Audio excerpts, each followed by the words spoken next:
with head coach Matt Painter. Once again, just raise your hand and we'll get a microphone to you. Go ahead. Coach Painter, a lot of the players seem very happy. They talk about hanging out with each other outside the court. They all want to see each other do very well. Do you think you've played any part in creating this great environment in which they all want to uplift each other? I think we play a part in trying to recruit guys that fit at Purdue. I think that's if you can have, those common values in terms of, wanting to get your education, wanting to play to get a championship and compete for a championship. I think when you do that and your passion is basketball, I think those things kind of organically just happen.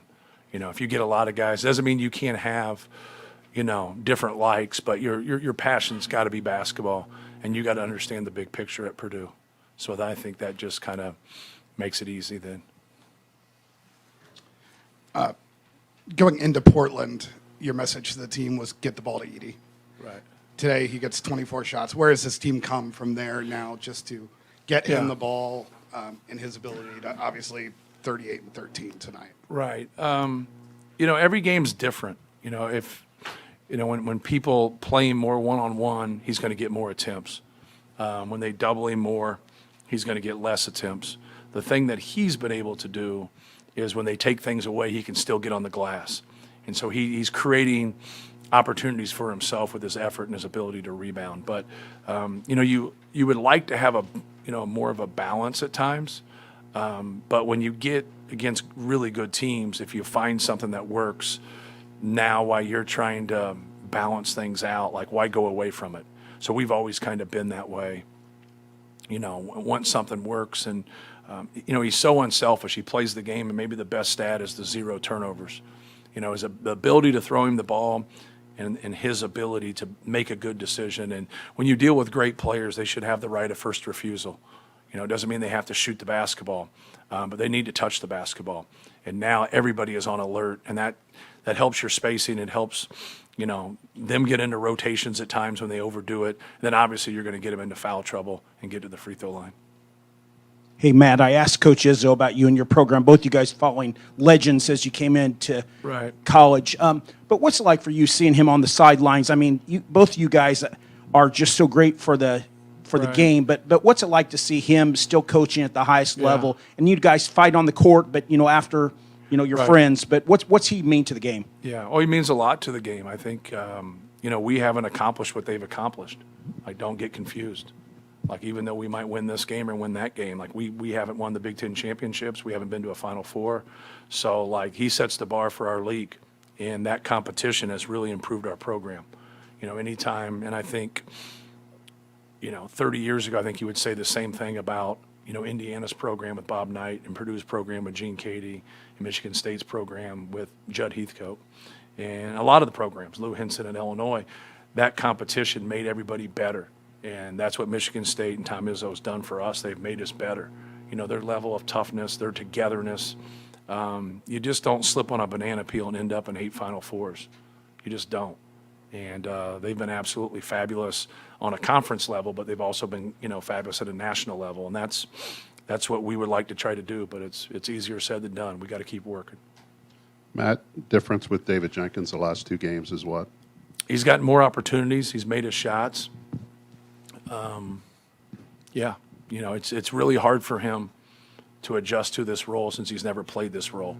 And like a lot of our guys off the bench, we've seen some ups and downs. And, my statement to that is you're never going to have consistent play with inconsistent minutes. It's really hard. Like tonight, when you get 18, 19 minutes, that's a lot of minutes compared to getting 5 to 12.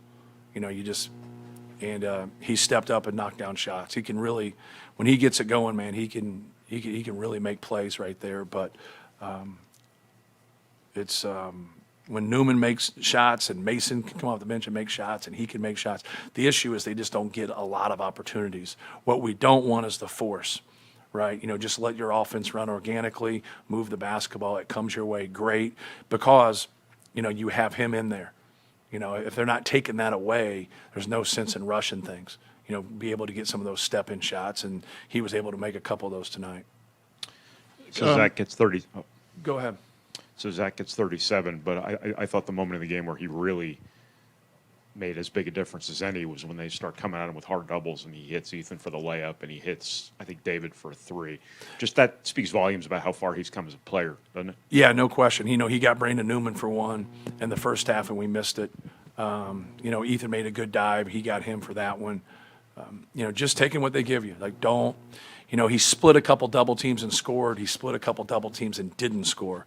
And sometimes those splits, as long as he's going to a strong hand, can be okay. The other way is a little bit harder for him. But just opening it up, especially on the right side, and seeing everything.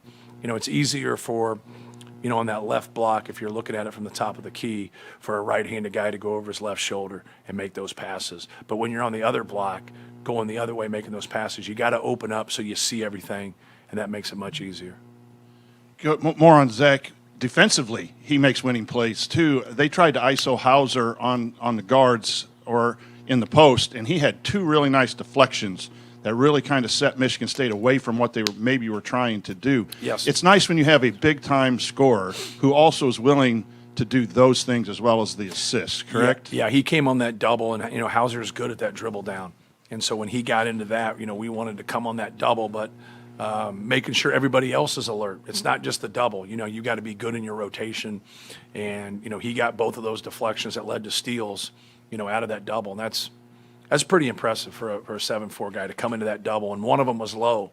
So, you go high with your hands, and then they move the ball to pass, and he moved his hand to follow and got that deflection. So, yeah, he's really improved on the defensive end. I think anytime people stereotypically evaluate him, they're like, well, he stinks in ball screen defense. He used to stink in ball screen defense. He doesn't anymore. And so, but he still has trouble out in space a little bit with those quick guys right there. But that's more of a team thing. We got to be able to crowd some space and help him a little bit so those guys can't work him downhill. Matt, part of a team's development of players is getting acclimated to their roles. Is it possible that a team gets acclimated to its role as being ranked number one and all the stuff that comes with it? And is that happening here in a way? I don't know if it's I hope it's happening. It is. You got to show some discipline and not listen to what people say, because like success messes with you more than failure. Failure always, just corrects you. You're just, you realize that you lost by a basket. Now everything you did wrong gets magnified. You win by a basket. You don't magnify those things. And that's why coaches do. That's why people think coaches are crazy, because now you've won a game and you've made mistakes and you're on them about stuff because one or more of those mistakes could have led to that loss. But you don't digest it that way. And fans don't digest it that way. We can do everything the same and be one possession less, and then all of a sudden they'll ask you, what's your problem? If you can take that noise and take that rhetoric out of your thinking and just worry about what people say in your locker room, you're going to be more successful, you're going to have that good headspace, and you're going to have more fun. If you're always trying to please people that really don't exist and you don't know, like that gets to be really hard. Like, you still have to have, the last thing I wrote on the board was, give the fans something to cheer about, but have fun with it. Like, have fun. And the more you can do your job, the more you can have fun. Sometimes people think having fun's, acting crazy and taking bad shots and just doing whatever you want. Like, that's a losing mentality. It's not about that. It's about doing the right things, sticking together, but also, embracing the moment. Like, that's a fun environment there. But you got to play well. Matt, you took Zach out for one free throw, put him back in. Was there a push to get him 40 points tonight, or was there some reason? No, there wasn't. And then, I was taking him out because I thought they went small, which I did earlier in the game with Malik and Joey Hauser as their 4 and 5, and so that's what I was doing there. And then I made a mistake, and Cooper stayed in, and so then I put him back in there. So. And then secondly, the last 8 games since the Rutgers game, you're shooting almost 40% from 3. Is it more than just water finding its level, or the guys getting in the gym and getting more shots up? What's been the key to the better outside shooting? I think water finding its level and just the opportunities. You're getting certain opportunities versus certain teams, depending on whether they double or they don't. Because I think we have a very unselfish team. But, you're going to go play certain teams, and they're just going to take away your threes. Then you're going to play the next team, and they're just going to double him every time and take him away. It just depends on what comes. But no matter what they do, like, you can still have good ball control and take good shots. Kelly and then Casey. After the Maryland game, you emphasized just working on the basics, passing and catching. Tonight with 21 total assists, what did you kind of see from your team in terms of sharing the ball? Yeah, just making the simple plays. And like, that's what you want. Like, don't reinvent, what we're trying to do here. Just like, make easy plays, pass the ball, share the basketball. You get two people on, you get them in rotations and get that basketball moving. And I think our guys have done a good job with that. And the guy who's gotten the ball the most, Braden has the ball probably the second most as our point guard. He has 1 assist tonight and Zach has 0. And so it sets the table. You can't beat yourself. And our guys have done a really good job with that. And then you talked about David Jenkins Jr. obviously having a night tonight, but also Trey Kaufman-Wren just seemed like he was a little bit more on aggressive on offense. What did you kind of see from him? Yeah, just trying to get him the ball in the low post. And it's hard because a lot of times, I'm not taking him out. I'm putting Zach back in. You don't look at it when you're the one being taken out, right? But he's kept a great attitude. He understands. I tried to get him to go in there at the end, and he was the one that said, no, let's get him to get 40 points. And I'm like, no, you got to go in. The day's over. The day's over. So. Last one, Casey. Second time you played Michigan State in a relatively short amount of time. How do you feel like your team responded to your points of emphasis compared to that game to this one? Yeah, well, they're a tough team, and I thought our ability to rebound was huge. I thought even at their place, they had some careless turnovers to start the game, and they did again.